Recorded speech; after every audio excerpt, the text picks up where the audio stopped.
Que faire quand un homme prend de la distance?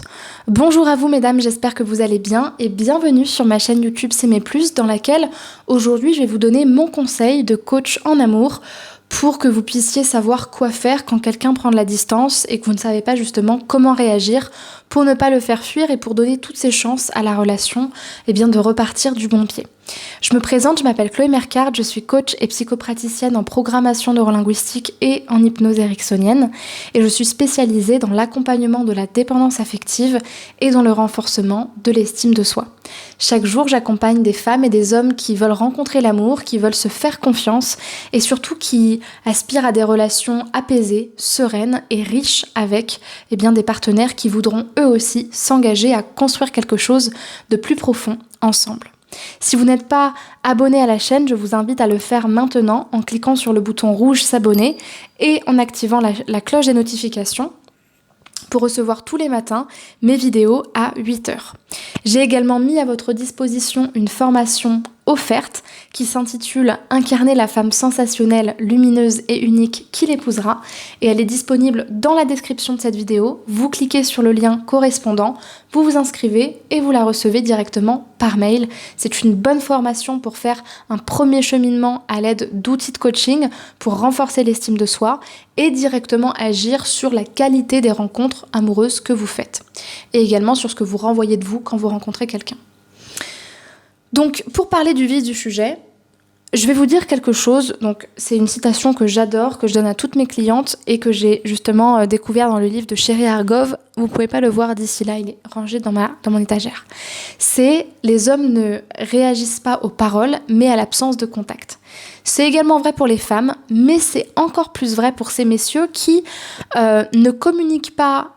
Alors, c'est vraiment une généralité, mais très souvent, c'est pas forcément le cas de tous les hommes, mais généralement, on dit souvent que les hommes, leur première voie d'accès en termes de communication, c'est pas la parole, c'est pas la communication verbale. Et donc, du coup, pour certaines personnes en tout cas, c'est beaucoup plus efficace de communiquer par les actes, par la distance, parce qu'une distance est aussi une façon de répondre que par la prise de parole. Surtout parce que nous, les femmes, on a tendance à beaucoup communiquer avec notre panique, avec nos peurs, avec nos émotions.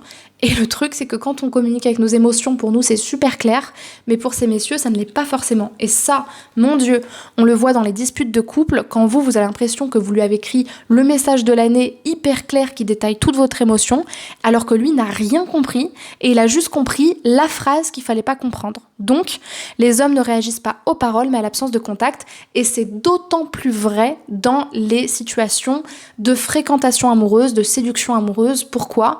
Parce qu'en fait, c'est des périodes... Vous savez, la séduction amoureuse, c'est souvent le moment où il y a davantage l'inconscient qui parle que le conscient. Quand on travaille une relation, on le fait avec l'esprit conscient. Alors que quand on se rencontre, c'est l'inconscient qui rencontre celui de l'autre. Donc en fait, tout ce qui est de l'ordre du rationnel, c'est pas forcément quelque chose qui va servir pour la prise de distance.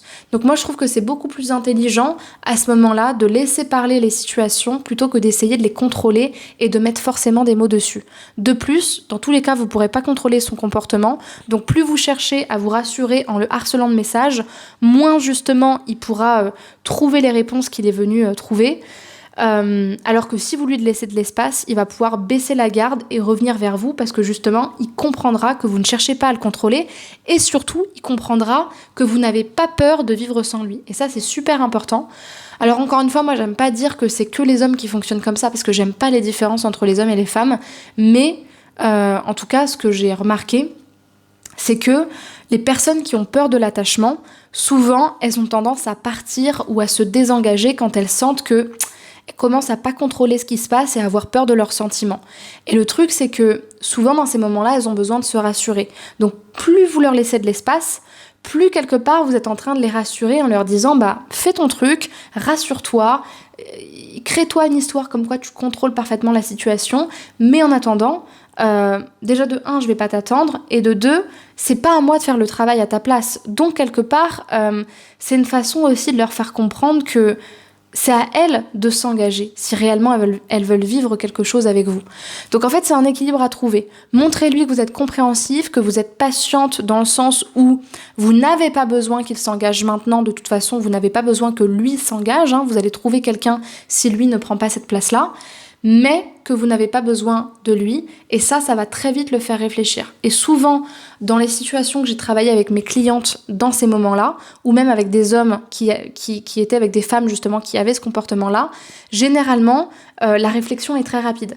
Parce que c'est des moments où moins vous essayez de lui faire comprendre que vous voulez du sérieux ou que vite, j'ai besoin qu'on soit ensemble, il faut que tu te dépêches, j'ai trop besoin de toi, plus la personne elle se rend compte qu'en fait, il n'y a pas d'enjeu, quoi. C'est bon. La personne elle n'a pas besoin nécessairement de toi pour vivre, donc si t'es en train de faire ton boudin parce que t'as peur de l'attachement, bah écoute, reste tout seul dans ta grotte, moi ça m'intéresse pas. C'est un petit peu ça le message quelque part. Tout en étant bienveillante et compréhensive, c'est pas votre problème en fait s'il a peur de l'attachement. Donc quand il prend de la distance, vous pouvez lui envoyer un message en disant écoute, voilà, je sais pas ce qui se passe, est-ce que tout va bien, blablabla, est-ce que t'as besoin de prendre tes distances? Oui, non, non, oui. De toute façon, s'il vous dit non, j'ai pas besoin, mais qu'il vous parle pas, c'est que oui, il a besoin de prendre tes distances.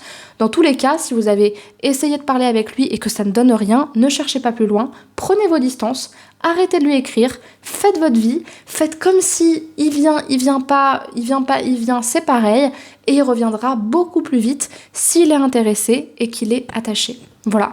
Donc que faire quand un homme prend de la distance? Laissez-lui de l'espace, laissez-le baisser sa garde, laissez-le se raconter l'histoire que c'est un garçon fort qui tombe pas dans ses sentiments, et après il reviendra la bouche en cœur. Par contre, vous pourrez lui dire écoute, la prochaine fois que tu as besoin de prendre ta distance, il n'y a pas de souci, mais dis-le moi, parce qu'en fait le truc c'est que si on est en relation, moi je veux pas avoir un ascenseur émotionnel tous les 4 matins, d'accord? Donc ça c'est quelque chose que vous pourrez faire aussi à l'échelle de la relation, que de lui faire comprendre que c'est pas un contrôle d'identité, quoi. Donc il peut se rassurer et la relation sera calme avec suffisamment d'espace dont il a besoin. Voilà. Si cette vidéo vous a plu, je vous invite à me mettre un pouce vers le haut et à me laisser des commentaires si vous en avez besoin. Et si vous voulez justement être accompagné sur cette thématique pour savoir quel est l'équilibre à trouver dans vos relations, parce que c'est vrai que c'est pas forcément évident quand on n'en a pas l'habitude et qu'on connaît pas les règles du jeu, eh bien vous pouvez tout à fait prendre un coaching avec moi, pour faire quelques séances avec moi pour régler cette problématique et aussi gagner en confiance en vous.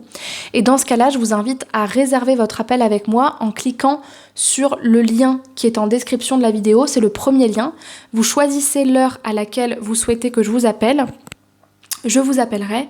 On va discuter donc de votre problématique, de votre objectif. Et puis ensuite, je vous proposerai une première séance à faire ensemble pour directement travailler sur la situation à l'aide de mes outils de coaching, que vous puissiez justement en fait vraiment avoir des déclics, des prises de conscience grâce aux exercices qu'on fera ensemble, et ensuite on verra de quoi vous avez besoin. Moi justement je vous ferai un feedback sur le suivi que vous pourriez qui pourrait justement vous convenir. Voilà. Je vous remercie pour votre attention. Je vous invite à me resuivre en retour sur Instagram, sur TikTok et sur Spotify. Comme ça, vous aurez encore plus de contenu à votre disposition et vous retrouverez les liens en description de la vidéo. Je vous remercie et passez une bonne journée. Au revoir.